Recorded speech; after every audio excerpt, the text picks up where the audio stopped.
2311 Racing has reportedly bought out Richard Childress Racing's contract for Tyler Reddick, and Tyler Reddick will join 2311 Racing in 2023. And Dodge's talks with NASCAR to return have stalled. What's going, guys? It's Daniel, and welcome back to our video. We've got a ton of NASCAR and other motorsport stories discussed here today on the channel. Let's go ahead and just jump straight into those really quickly. We're going to go ahead and start paint schemes and sponsorship news first. Let's jump into those really quickly. The first paint scheme we're taking a look at is Joey Logano's 2023 Auto Trader scheme that we're going to see in 2023. Not much to say here. There's really not many changes on this Auto Trader car. Really nothing to change on this car, but it's very simplistic. I do like it, and hopefully Logano will do really good in this car next season.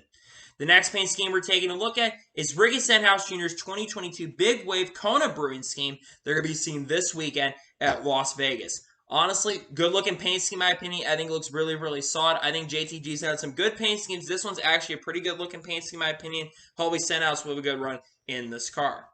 The next paint scheme we're taking a look at is Chase Briscoe's 2022 Co3 Associate scheme that we're going to be seeing this weekend at Las Vegas. Pretty good-looking paint scheme, in my opinion. I love the blue on it. I think it's very simplistic, but it looks really good, and I'm excited to see on the racetrack this weekend at Las Vegas.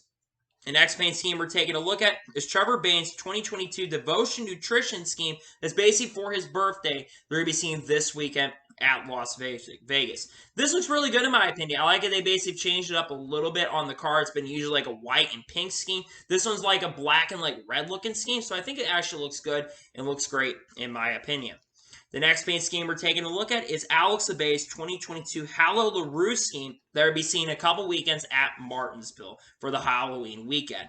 Pretty awesome looking paint scheme in my opinion. Excited to see Alex Abay is going to be in the 36 car once again. It looks exciting, looks great, and I love it they changed it up for Martinsville weekend. The next paint scheme we're taking a look at is AJ Allmendinger's 2022 SRS distribution scheme. They're going to be seen this weekend at Las Vegas. I love the black and the white on the car. Decent looking scheme in my opinion, and hopefully we'll see him do good in this car. The next paint scheme we're taking a look at is Ty Dillon's 2022 Lucky 29 Vodka scheme that will be seen this weekend at Las Vegas. Excited to see Ty Dillon has a new branding for this weekend. Ty Dillon's had a lot of different sponsors this year. Solid looking paint scheme in my opinion. Hopefully Ty Dillon will have a good run in this car. The next paint scheme we're taking a look at is Corey LaJoie's 2022 Optic Gaming scheme that we're going to be seeing this weekend at Las Vegas. Yes, heard that right. Optic Gaming is sponsoring Corey LaJoie this weekend, and the first time the Optic has sponsored a NASCAR Cup Series car. This is huge. We've seen a lot of YouTube brands and esports brands sponsor and be associated with NASCAR this year. This is really exciting to see, and his scheme looks really great, in my honest opinion. The next paint scheme we're taking a look at is Austin Cinders' 2023 Discount Tire scheme that we'll be seeing next year. No changes to the car, honestly. Really nothing changing from 2022, but I do like it. They've kind of kept it very similar. Sometimes keeping the same scheme on the track will really help the fans. It looks very solid and looks good, in my opinion. The next paint scheme we're taking a look at is Ryan Blaney's 2023 Discount Tire scheme. Very exciting that Discount Tire will once again be sponsoring Ryan Blaney in 2023. And it won't basically look cursed anymore. It looks good and looks great, in my opinion. The next two paint schemes we're taking a look at is Ross Chastain's and Daniel Suarez's. First, Ross Chastain's Tootsie's scheme. They're basically changing up and inverting paint schemes for the weekend. Chastain's looks great in my opinion. And then you've got Daniel Suarez's Honky Tonk Kid Rock scheme. This one looks really awesome in my opinion. Trackhouse this year has had a lot of killer and really awesome looking paint schemes this year. This is really exciting. Really great to see, and I really love the paint schemes that they've got. They look really great, in my honest opinion. And now we're going to go ahead and jump on to the next story of today's episode, as we're going to talk about the Thermal Club. As expected, they are going to be hosting an IndyCar test on February 2nd to 3rd. This has been reported for about a month now that this was expected, but it never was confirmed. And there will be 3 tests, one at the Thermal Club, one at Indianapolis, and then the final one will take place at Laguna Seca. The Thermal Club, which is basically for rich people, is like a rich country club. Another Thermal Club has had conversations about hosting IndyCar race for fans to come to, but fans will really not be allowed at this IndyCar test. Really, only the media and the rich people are going to be at this test. That being said, though, it's cool that the Thermal Club is joining the sport as a testing ground, and maybe, just maybe, they're going to go ahead and use it in the future. Who knows, but glad to see the Thermal Club is joining IndyCar. And now we're going to head on to the next story of today's episode as we're talking about Kevin Harvick. Now, Joseph Strigley does these really cool things where he does these facts pretty much every single time there's something really cool that happens. And eBay reports that Kevin Harvick scored his 600 lead lap finish in the Cup race at the Charlotte Roval, where he nearly got his third win of the season. He is the first driver in Cup history to have 600 lead lap finishes. This is really, really cool in my opinion. The fact that Kevin Harvick now holds that record of having the most lead lap finishes in Cup Series history. He's been in the sport for a long time, nearly 800 starts. Next year, he will reach 800 starts as he will be racing in 2023. This is really great to see and happy to see Kevin Harvick was able to break the record and become the first driver to have 600 lead lap finishes. I think that's really, really exciting and really, really awesome to see for sure, in my honest opinion. And now we're going to head on to the next story of today's episode, as we're going to talk about Matt Jaskol. As Matt Jaskol is going to drive a 13th for MBM Motorsports this weekend at Las Vegas. I'm not sure how many starts Matt Jaskol has attempted this year. This might be the first or second attempt he's had in a long time, really, because he did actually run the beginning of the year for Glory to God Racing, but has not been able to really race much with them recently because he got parted ways from the team, I believe, before the Martinsville weekend. Matt Jaskol is a decent driver. He hasn't raced a lot this year, so good to see Matt Jaskol back behind the wheel. Hopefully, Matt will have a good run in this car this weekend at Las Vegas, as there's going to be nobody going home this weekend for Xfinity. Hopefully, do really good this weekend. And now we're going to head on to the next story of today's episode, as we're going to talk about Joe Gibbs Racing. Now, it was reported by Adam Stern that about Joe Gibbs Racing and more on the financial status, which we'll talk about another report from the financial status here later in this episode. But they basically said that Joe Gibbs Racing, and basically the president of Joe Gibbs Racing, Dave Alpern, says they're terrified of what's going to happen after Coach Gibbs is gone. And they feel like that they're basically in survival mode when it comes to the future business model. Of course, we've already talked about the business model a couple days ago on the channel, where basically the teams feel like they're not getting a fair share of the split, and with sponsorship issues really coming to play as of recently with M&M's dropping out of Joe Gibbs Racing. You do know they're kind of in a little bit of issues when it does come to finances at this particular moment. I do hope they do get this sorted out long term when it comes to the upcoming business model and the business deal, because we don't want teams shutting down. And we do have a team we'll talk about later this week that's not even going to be coming to the Cup Series now because of the issues with the business model. So we'll definitely have to wait and see what happens for sure in regards to that. But hopefully they can get this business model situation sorted out long term, and we can see some good things for the future of NASCAR. It's not a good thing to see that basically we're having issues with the business model currently at the moment. And now we're going to head on to the next story of today's episode, as we're going to talk about Dalton Kellett. As it was reported yesterday, and Dalton Kellett released a statement yesterday, that he will not be returning to the 4-car for AJ Foyt Racing heading into 2023. AJ Foyt Racing had been attempting to get a 3rd car for Dalton Kellett this season, but unfortunately they have not been able to do so, and they will not have a 3rd car for him this season. Dalton Kellett has been with AJ Foyt Racing for the last 2 seasons and really has not had a lot of great performances, but you also have to look at the fact that AJ Foyt Racing really is not the greatest and fastest organization out there. So you can understand why Dalton Kellett has probably struggled. It's unclear what Dalton Kellett will be doing in 2023, but I really wish the best for Dalton Kellett going into next year. I hope he is able to find a ride for 2023, because I think it would be cool if he still gets to race. I know he's one of the oldest drivers in the IndyCar field, but he does deserve an opportunity as much as everybody to get a ride in IndyCar. I know his performances really haven't been great, but I do hope he gets an opportunity to find a really good ride for 2023, because if he can, I think it would be good for the sport. So hopefully Dalton Kellett is able to find a ride for 2023. And now we're going to head on to the next story of today's episode, as we're going to talk about the FIA. Now, there was a big breaking story that came out a couple days ago around the FIA and overspending the cap. And according to the FIA, they have found that Red Bull has overspent on the budget cap that they're allowed to spend on, and they basically did a minor overbreach of the gap. Now, how much is that overbreach? We're talking about 2 to 3% overbreach, but that's around $5 million, which can affect the championship. They currently are working on penalties on what kind of penalties they're going to basically spend on Red Bull. I still think it's right now only going to be a financial penalty of a lot of money. I don't think it's going to affect the outcome of the championship, because you're going to have a lot of people basically thinking, oh, they basically cheated their way into a championship, even though Verstappen's been the best all year with 12 wins this year.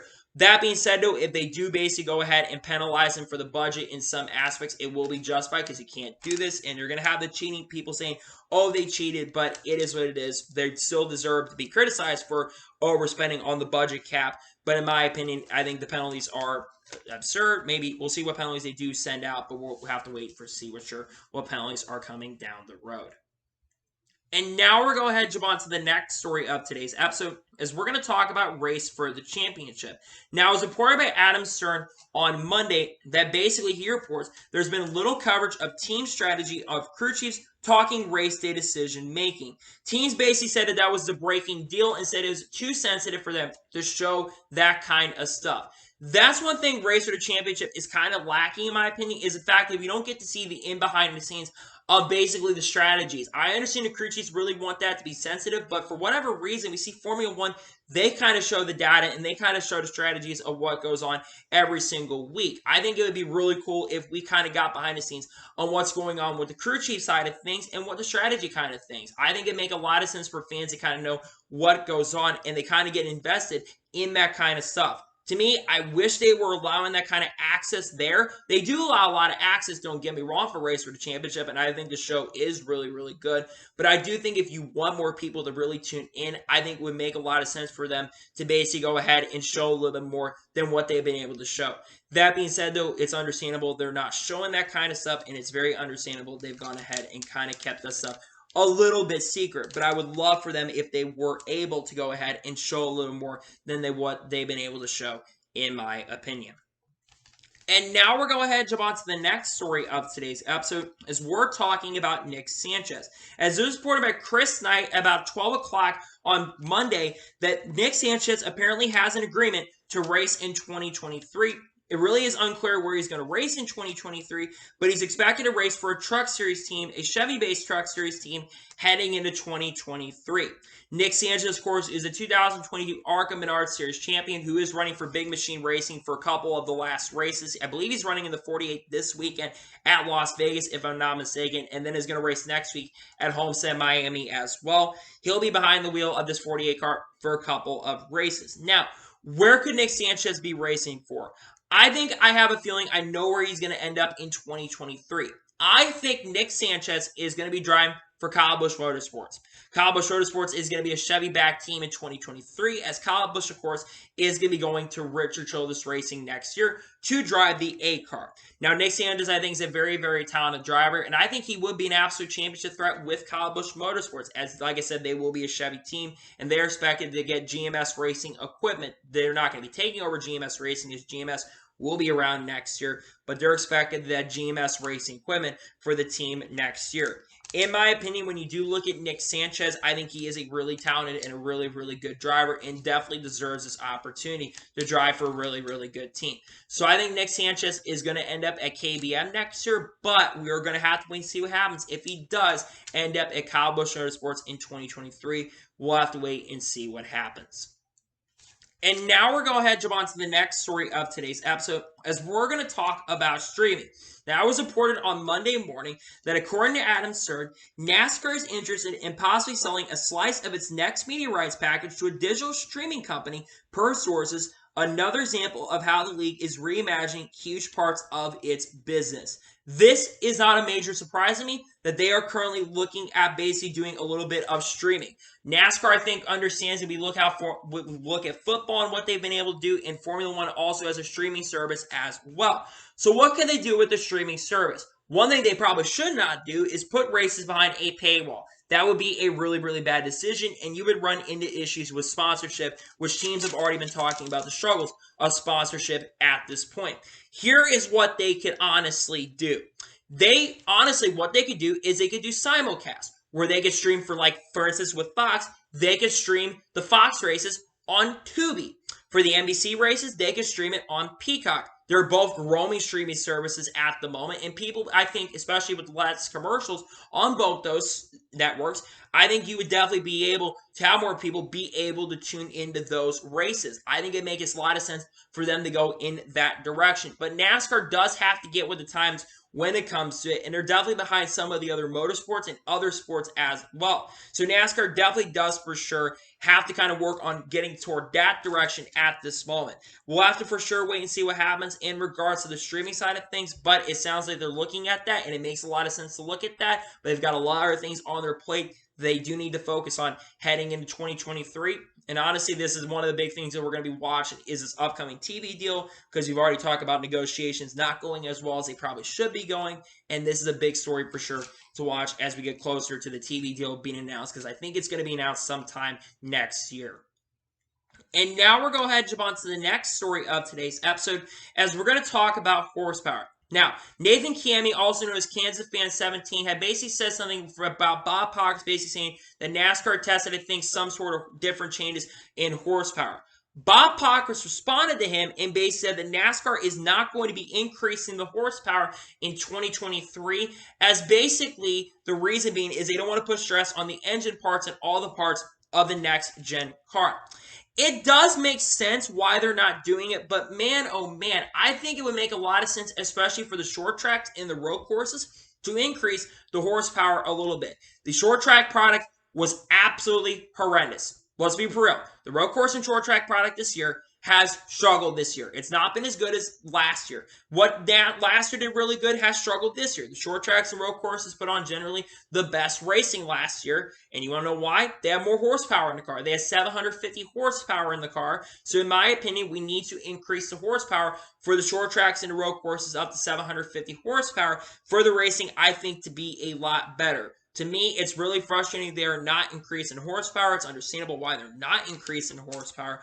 But I would love for NASCAR to go ahead and increase the horsepower so we can get more people to basically tune in and enjoy the sport a lot more. It is very frustrating, but it's understandable they're not going to do that. But at the same token, at the same time, I do believe that NASCAR should, if they want to keep the sport with people intrigued, they definitely need to get more horsepower in these cars for it to be better. So it is what it is. It's really frustrating, though, that we're not going to see an increase of horsepower, in my honest opinion.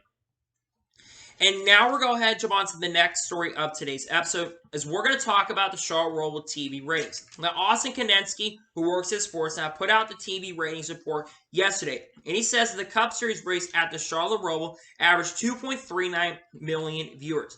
That is down 6.3% from 2021, which had 2.55 million viewers. The playoff ratings have been absolutely horrendous since the beginning of playoffs. We have seen major decreases this year. I think we're down like 15% from 2021. Now, why are the TV ratings down as much as they've been in previous years? Two big reasons. Number one, I think football does play a factor. I think there's a lot more intrigue around football right now, and I think more people are tuning into football, and we've seen some increase in TV ratings, despite the product not being as good. But I think another big reason why the TV ratings are down is because of the playoff format. I think people are really starting to give up on the playoff format at this point, and they're stopping caring, and they're not watching as much when we get to the end of the year. I think even some hardcore fans have stopped watching because of how stupid this playoff format is. If NASCAR also could end the season a little earlier, I think that would definitely help. But I do think the playoff format does play a major factor and a major role in why I think that we're seeing the TV ratings drop as much as they are. And it's really frustrating to watch, but generally it is what it is. And honestly, I think that is playing a factor in why the TV ratings are down as much as they are. I think if NASCAR started caring a little more about their product on the track, they would have better racing too. And honestly, they need to start caring a lot more and stop having a playoff gimmicky format. I think that's what's playing a factor in the ratings, and hopefully maybe in the future we stop having playoffs in the long term, in my opinion. And now we're going to go ahead and jump on to the next story of today's episode, is we're going to go ahead and talk about the next gen car. Now, last night it was reported by Adam Stern that NASCAR is going to pay for the next gen car updates, including buying initial new parts for the teams as a reach and olive branch out to the teams. This is according to Adam Stern, and this first reported by Bozy Tad Reddick. This right here should have happened from the get-go, where NASCAR paid for all the parts from the get-go. However, this right here is also a dub for NASCAR. They are going to pay. I think that they feel absolutely terrible. This is how the situation has gone down, and they feel like they want to send an olive branch out to these teams to basically go ahead and do this. And I'm very happy that they are going to be paying for it, considering what's happened the last few months and how NASCAR has really kind of handled situations the last few months. In my opinion, I think that this is a good step in the right direction for NASCAR. They've had safety meetings, and they're going to have safety meetings for the last 2 weeks. They feel like they should have had safety meetings a few weeks ago. Steve Phelps admitted that based on the NBC pre-race. And this right here is a good step in the right direction for NASCAR. They've got a lot of things they've got to focus on for 2023, but this, again, is a good step in the right direction. You've got to get basically the olive branch reached out to kind of fix these problems, and I hope the teams are satisfied. Well, not satisfied, but hope that they're a little more happy and feel like they're a little bit more intrigued with everything going on, especially over the last few months, of how it's been really bad for the next-gen car the last few months. Things do need to change, but it's good to see we're kind of heading in toward a little bit more of a positive direction than a negative direction, in my opinion. And glad to see that NASCAR will be paying for the upcoming next-gen upgrades because it needs to happen, and I'm glad that they're going ahead and paying for those upgrades, in my opinion. And now we're going to jump on to the next story of today's episode as we're talking about Kyle Busch. Now, I believe it was Kelly Crandall or another reporter that basically reported on this Kyle Busch story. And basically, Joe Gibbs told the media that they said it did everything to try to keep Kyle Busch. I'll be honest with you guys, when it comes to this Kyle Busch story, I don't think they really even try to keep Kyle Busch. I think one of the reasons that they stopped, I think that at first they probably did try to keep Kyle Busch. But I think one of the biggest things that changed everything is that Oracle sponsorship. When Oracle dropped out of in the running to basically sponsor Kyle Busch, they basically said, we're going to give up on Kyle Busch. We're not caring anymore, and we're basically going to focus on getting our grandson, Ty Gibbs, up to race for 2023. Ty Gibbs is expected to drive the 18 car in 2023, but an announcement is not expected until at the end of the season. This, of course, is according to Kelly Crandall, who reports that basically an announcement for the team is not expected until basically the season is over, but that could change here as we're a few weeks away from the end of the season. In my opinion, I think that they didn't care near the end. Again, I guess they're basically saying, yeah, we probably tried to keep him, but at the time, we didn't really feel like after we lost that Oracle sponsorship, we basically decided we're going to give up on it at this point. Because, of course, Kyle Busch is going to Ridge Trails Racing. They feel like the Kyle Busch show is going to have a fun time at Ridge Trails Racing. It feels like that he'll do really good at the team next year. And I agree with it. I think that Kyle Busch will do good at Ridge Trails Racing. You look how good the 8 car has been this year. They've gotten 3 wins this year with Tyler Reddick, and they might get more for the end of the year. And I think Kyle Busch will be a championship threat at the team. And they're getting Ty Gibbs up next year, which I think Ty is going to be really, really good next season. I think Ty Gibbs will win a race or two. I think Ty will win a race. I know he's got a lot of growing up to do when it comes to his maturity, but I think Ty will grow up long term. He's a young driver, and I think he will grow up. That being said, though, I think when it comes to this, I think Joe Gibbs is kind of bluffing. I don't think he's telling the truth through his teeth, kind of lie through his teeth. And honestly, I don't think he's 100% telling the truth. When it comes to that, I think eventually they kind of they kind of gave up. I think they tried it first, but I think they did eventually end up giving up. So I think they did give up, in my opinion. And honestly, I don't think they really cared near the end. And now we're going to jump on to the next story of today's episode, as we're going to talk about New York City. Now, last night it was reported by Adam Stern that New York City is said near the top of NASCAR's wish list for another street race if Chicago works. Now, of course, in 2023, NASCAR will be having its first street race in the streets of Chicago. Right now, the plan is to have at least a 3-year deal with the racetrack. And if it does go off very, very successful, NASCAR is talking about going out to New York City. That actually had been the original consideration as the first street race. And I think where they're really looking at is we're at the Meadowlands Park up around the New Jersey area, but also in the Meadowlands Park in New York City. Again, this is not a major surprise. New York City is one of the biggest cities out there. But there becomes kind of an issue when it does come to New York City. I think Watkins Glen is really not that far from New York City, if I'm not mistaken. So it would be interesting because Watkins Glen is not that far from there. But I would definitely be down for racing in New York City. Sure, you got to get in those big markets of growth. I don't think the racing would be good, But you got to kind of grow in those big markets where people might be able to go and tune in. It would definitely be very interesting to see for sure if there was a race in New York City. I think it'd be really, really fun for sure. And I think it would be probably some good racing overall too. That being said, well, I'm not sure the racing would be, but I think it'd definitely be really interesting for sure if New York City did get racing. I know NASCAR's talked about Pittsburgh as well. There's been some conversations around Pittsburgh being a city that really wants a street race, and Pittsburgh, of course, not close to Pocono, so that would make a lot of sense. It's very interesting for sure that New York City is being considered. There's probably other cities like Los Angeles is probably, well, they do have the LA Coliseum, so they're not going to do that. There's probably other cities near the area and in the United States, and probably even outside of the United States, like Mexico City and even in Canada as well, that probably are also being considered as possibilities for the future. So very interesting for sure that New York City is a city that could potentially be considered where we could see a race long term. It's definitely very interesting for sure. And now we're going to go ahead and jump on to the next story of today's episode, as we're going to talk about the 2024 schedule. Now, Steve Phelps was at this big thing. I can't remember, it's like SBJ Activation or something like that, this really big conference. And basically, he told the media and says that the 2024 NASCAR schedule is going to be the most aggressive when it comes to schedule variation, and did not really give details on what changes could be coming for 2024. This is really, really huge development. Now, of course, we're not even in 2023, and we're already talking about a lot of changes to the 2024 schedule. What changes could potentially come to the 2024 schedule? Well, obviously, they could add more short tracks to the schedule. North Wilkesboro, of course, are bringing that back for the All-Stars. It could become a points-paying race in 2024. We also could see tracks like Portland join the schedule. NASCAR's talk about going up to the Northwest area. They're, of course, going to be racing the Xfinity Series at Portland once again in 2023. I could see NASCAR Cup Series going up to the Portland area. I can see NASCAR also considering maybe doing some double headers with IndyCar at different types of tracks. Maybe like, for instance, at Worldwide Technology Raceway. That could be a very possible addition. But I also think NASCAR is looking at going to do different markets. Denver has been in the conversations as an area that would probably love to have a NASCAR Cup Series race. That is an area that has actually been considered as a possible option for NASCAR if they need to go there. And then, of course, Mexico City and even up in Canada are being considered as potential options as well for the 2024 schedule as well. They actually have been in considerations for 2023, but NASCAR kind of held off on going back up to Canada this year and going back down to Mexico. That being said, whatever changes NASCAR is going to have for 2023, 2024, I should say, will definitely be really exciting, I think, for the tracks as well. I think it would be really fun to see what kind of changes they are going to have, and it sounds like there could be some pretty major changes coming. It's exciting to see for sure, and pretty interesting to see that there could be some major changes coming in the future schedules. We'll have to wait and see what happens, but it sounds like there could be some pretty big changes coming in 2024, and we'll wait to see what happens in regards to that.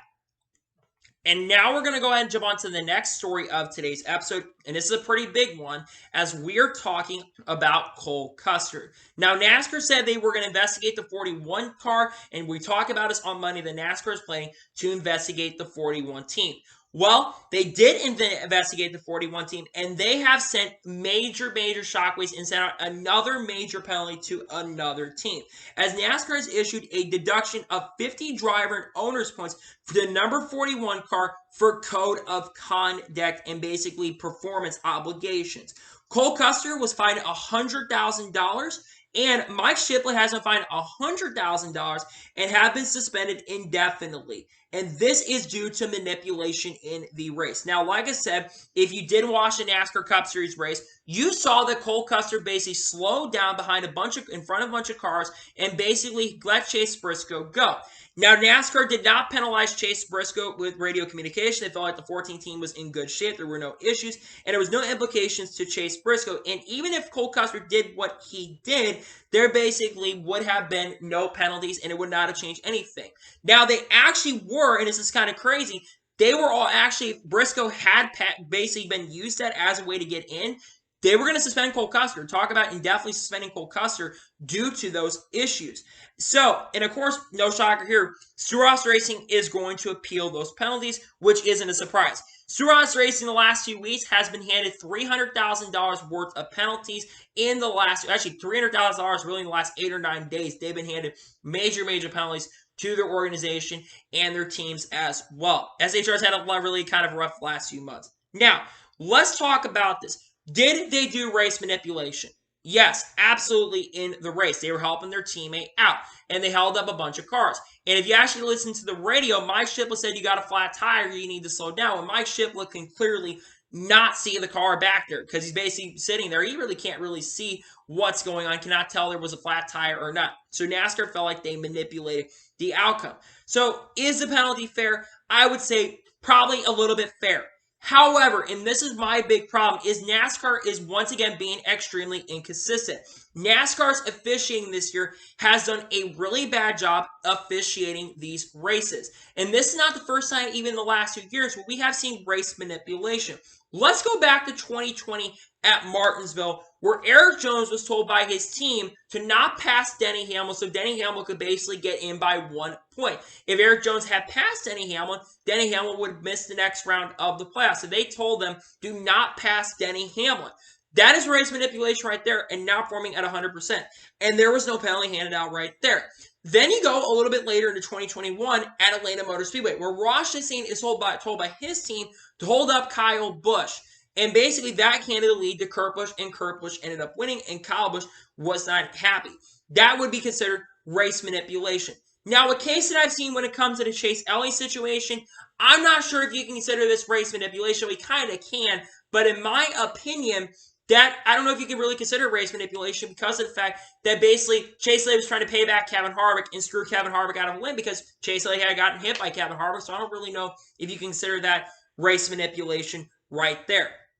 That being said, though, NASCAR, once again, is being inconsistent with how they're ruling things. Is there a penalty reserve? You can argue maybe, and honestly, they should appeal the penalties. But NASCAR needs to start being consistent with their penalties. The way that they've officiated things the last few months have been really, really bad. You penalize William Byron for something, then you basically hand him penalties. You basically give the penalty back to him and basically screw the defending champion over because of that. You do this kind of stuff. You do this, you do that. NASCAR needs to be consistent. I wonder if they are trying to get control back of the garage at the moment with these kind of penalties. I wonder if that's what they're doing at the moment, is they're trying to get control back of the garage. I could definitely see that that's what they're doing. However, that being said, though, they need to start being more consistent with their penalties. And if they're going to penalize the team for this, the next time a team manipulates a race, they need to hand this kind of penalty out. Because if they don't hand this kind of penalty out, I think that's really inconsistent and screwed up on NASCAR's part. So they 100% they need to start being more consistent with how they're penalizing teams, and they need to do a better job. Again, I understand NASCAR's in a tough position at the moment with everything going on right now, and they're in a tough position, but they need to start being a lot more consistent with how they're handing out calls and handing out penalties, and I feel like they've done a really bad job handing out penalties as of recently. So they need to get this stuff sorted out long term, and hopefully they are able to get the situation taken care of in the not so distant future when it comes to fishing. They've got a lot of stuff to focus on, and fishing for 100% needs to be a big focus for them heading into 2023. And now we're going to go ahead and jump on to the first of two major stories of today's episode, as we're going to talk about Dodge. For those of you who have been living under a rock or have not been paying attention over the last few months, Dodge had been in talks with NASCAR to potentially return as early as 2024. However, it was reported on Monday afternoon that Dodge's talks to re-enter NASCAR as the fourth OEM, a manufacturer, of those of you that don't know what OEM is, have apparently stalled per sources. Dodge, according to the report, is focused on NHRA and is not expanding to other forms of racing at this time. This is very disappointing to see that Dodge is not going to be entering NASCAR, but it isn't a really big surprise. And I think one of the biggest reasons why I think these talks have stopped is because they're getting rid of their cars that are not on the electric platform. They're getting rid of the Challenger and they're getting rid of the Charger by 2024. Now, something very interesting to note is that they actually had talks with Roush Fenwick Keselowski Racing, also known as RFK Racing, to potentially have them come over and court them over to go away from Ford and come over to Dodge. This is a major development to me and a big thing that's really interesting and surprising because RFK Racing has been a Ford team since the beginning when they formed, I believe, back in 1988 or 1987. They've been a Ford team. But you want to know why I think they were being courted over? Because that association with Brad Keselowski. Brad Keselowski has been associated with Dodge brand before going to Ford in 2013. Penske go to Ford, and they won their last championship in 2012. And they were actually going to enter in 2013 with Andretti Autosport, with Kurt Busch and Matt Kenseth driving for their organization, but that never ended up happening. And that's why Kurt Busch ended up driving in 2014 for Andretti Autosport in the Indianapolis 500. Also noted in the documents is that there is that all-electric series that was in talks from Kicking Tires that basically reported that about that all-electric series, that those talks have also stalled for them to go ahead and basically happen for 2023. So that's unfortunate. That is stalled, but I think there's a big reason why. I think Dodge not entering is a big reason why. It is disappointing that Dodge is not going to be entering. I'm not going to lie. We kind of been hyped about it. We all were talking about it. We're talking maybe Stewart-Haas Racing was maybe going to be a team. And Rick Ware potentially going to be teams that were going to switch over because they have alliance together. And also Rick Ware has an association with Dodge in the Penny Series where they still have Dodge in the Penny Series. And it feels like you're going to throwback world. But at the same token, same time, it isn't a major surprise when you have all your electric cars going away, all your combustion engines going away, and you're going there. Now, one thing that does need to be noted is basically, if you've been also paying attention, they were also talking about partnering up with Peugeot and having a hypercar team as well in the IMSA series and having the Dodge branding right there as a hypercar team to basically be in the LMDH program. But I don't think that is going to happen as of yet.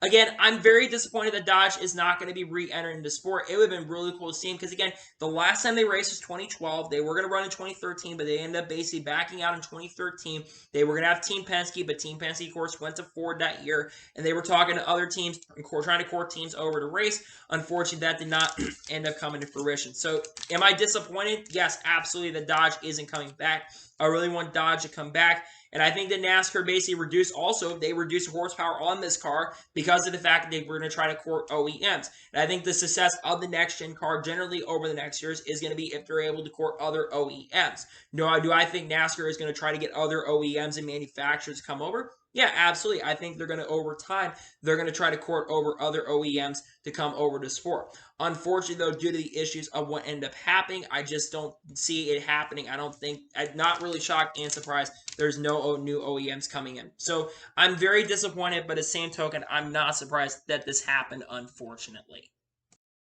Now we're going to jump on to the final major story of today's episode as we're talking about Tyler Reddick. It was reported yesterday by Lee Candace Spencer that it was reported by her that 2311 Racing has reportedly bought out Tyler Reddick's contract from Richard Childress Racing and he will join in 2023. An announcement is expected this weekend. Holy crap, this is really, really huge for many, many reasons because a lot of us thought, well, some of us thought that there was a possible chance that Tyler Reddick was going to finish his contract with the team for 2023. But it sounds like that is not going to be the case. But honestly, I'm not entirely shocked or surprised, and I'll explain why. Richard Childress really did not want Tyler Reddick to be kept around. There's been a lot of reports come out that Richard does not really want Tyler Reddick to be currently around at the moment. So again, it's not a really major shocker or surprise. And let's be honest, I think Richard was really lying through his teeth when he said that he was looking for a third charter and was going to have a third charter. Richard really didn't want him around, so it's not a major shock or surprise. But what does this mean for the team? Well, let's first begin with talking about the elephant in the room. And that, unfortunately, is Kurt Busch. Now, it's not confirmed if Kurt will retire or not, per se, but there is a chance that this could be the end for Kurt Busch, at least running full-time.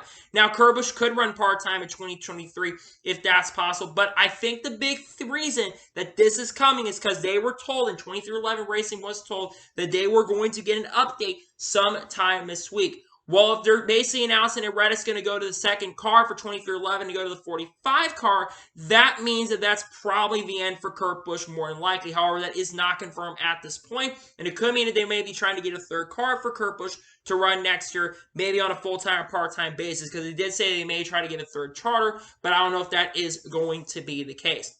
But if this is truly the end for Kurt Busch's career, you think of everything Kurt Busch has been able to do. Kurt Busch has won a lot of races in his career. He's won like 34, 35 Cup races. He won the Cup Championship in 2004, won the Daytona 500 in 2017. He won the All-Star Race in 2010, won the Coke 600 in 2010, has competed in the Indianapolis 500 and finished 6th in the Indy 500, ran in the NHRA in 2011, didn't win an NHRA race, but he ran an NHRA Pro Stock race, which a lot of drivers have been not able to do.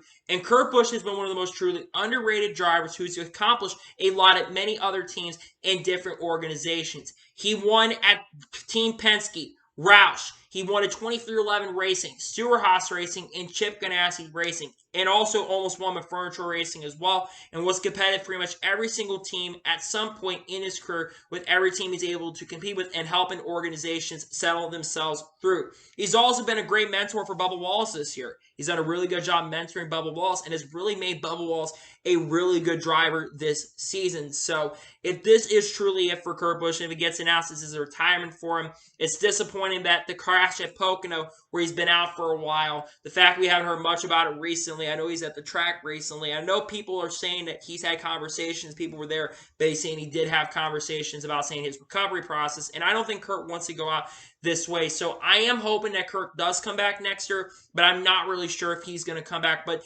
my hope at this point for Kurt is if he does come back, at least come back on a part-time basis and maybe go for the Crown Jewel wins. Try to win the Daytona 500 again. Try to win the Coke 600. And try to win some of the big marquee races for next year. I would love for him to come back and have an opportunity to race in those major marquee events. As for the other side of the story, let's talk about Tyler Reddick. Tyler Reddick, of course, expected to go over to 2311 Racing next year. Tyler Reddick is a huge pickup for 2311 Racing, in my honest opinion. Tyler Reddick has already won 3 races so far in 2022, and while eliminated from the playoffs, he has been one of the most impressive drivers of this season. People predicted that Tyler Reddick was really going to do really well and gel well with this race car, and I think he really has done a good job gelling with this race car. And with him going over to 2311 Racing next year, I expect big, big things for Tyler Reddick. And he won't have to worry about having an extra year of waiting and sitting in the wings, of being at a car that really Richard does not want him to be at going into next year. And Rich Choice Racing wins anyways because Kyle Busch will be in the A car, and I think Kyle Busch will absolutely be a championship threat in that A car next year. I think Kyle Busch being there, he's going to do really good next year. And you have Austin Dillon there, where he'll be a fringe playoff contender, but I think he will be helped out by Kyle Busch. And you also think about Tyler Reddick going over to 2311 Racing a year early as well. He can continue that success by driving for the team. I expect big things from Reddick next year, to be honest. I really think that Reddick going into 2023, I think he will be a championship contender. I really think he will be. And I would not have been saying that a few years ago with 2311 Racing. But I think he will be a championship threat. But I also think Bubba Wallace as well. I think both him, who are really good friends, I think both him, about Reddick and Bubba Wallace, I think they're both going to gel really well together, and I think Bubba's going to improve next year. And you think about how much 2311 Racing has shown their hand this year. They've gotten 2 wins as an organization this year, and they're on the verge, in my opinion, of breaking out as a team. I can see Bubba Wallace getting a couple victories next year with 2311 Racing, getting 2 or 3 victories next year, and I think he could still win for the end of the year if he go to a track where he's been really, really fast at. And then for Tyler Reddick going into next year, I think Reddick will do better than Bubba. That's no disrespect to Bubba, but I think Reddick is a better driver than Bubba Wallace. I think he will get at least probably around 3 or 4 wins next year. I think he's going to get the best out of that equipment and show what he's capable of. And I don't think he'll have those same tire problems he's had over those mile-and-a-half tracks as well. I think Reddick is going to be really, really fast heading into 2023. And like I said, I expect major and big, big things for Tyler Reddick going into 2023. I think he's going to do, again, I think Reddick going over to 2311 Racing is a huge pickup for the team going into next year. And even though Toyota has lost a lot of people this year, I think this is a major, major game for the team. And I'm excited to see that Reddick is headed over there. It's a shame that it is really, unfortunately, impacting Kurt Busch. And again, first of all, next thing I want to say is Kurt Busch has had an incredible career. And Kurt, I hope you come back next year, race a little bit. I don't think it's 100% out of the realm. He could still come back in 2023. But honestly, I'm not sure if he's going to come back in 2023. I'm not sure if it is going to happen, in my honest opinion. So, that is going to today's longer motorsports in NASCAR video. I want to thank you guys for watching. Please like, subscribe to the channel, notifications on, so be notified when a video does go live on my channel. Follow me on Twitter, Facebook, and Instagram, and support me on Patreon as well. Links to the description below over that. And combo your thoughts on today's video. What are your thoughts about Tyler Reddick's contract being bought out by 2311 Racing? Let me know in the comments below. And what are your thoughts about all the other stories we discussed today on the channel, including Dodge saw on their return to NASCAR? Let me know in the comments below. Tomorrow on my channel, we're going to have an update video on kind of some of the things that have been going on and kind of get you guys preview for the championship weekend and talk about what's going on for championship week and also get you a preview for the rest of 2023 and begin talking about 2023 as well. And then Friday, a NASCAR news video is going to drop. Then Saturday, I will have the Xfinity Series race review. And if there is an announcement for that thing, we'll talk about that as its own separate video, or we might wait and talk about that on Monday. We'll have to wait and see what happens. So anyway, like I said, I want to thank you guys for watching today's episode, and I'll see you guys next time for some more great, awesome NASCAR content and other motorsports content on the channel like this. Take care, everybody.